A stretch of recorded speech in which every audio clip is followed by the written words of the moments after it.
नमस्ते सर्वांना. प्लीज माझ्या चॅनलला सबस्क्राईब करा. बरेच दिवस झालं शिमला मिरचीची भाजी केली नव्हती म्हणून भाजी करावी म्हणली. शिमला मिरची आणले होते, मग त्यासाठी शेंगदाणे, कोथिंबीर, अद्रक आणि लसूण पण घेतलं होतं थोडं, आणि ते मिक्सरला आबडधोबड वाटून घेतलं. एकदम बारीक पेस्ट नाही करायची त्याची.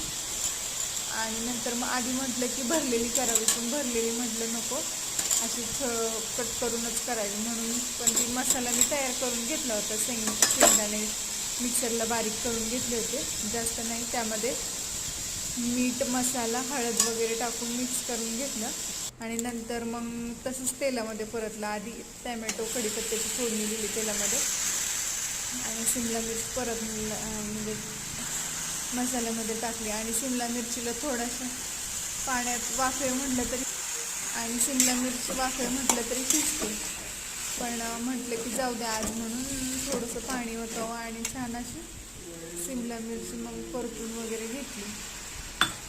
किंचितच पाणी टाकलं आणि मस्त लागत होती छान अशी. एकदा नक्की करून बघा.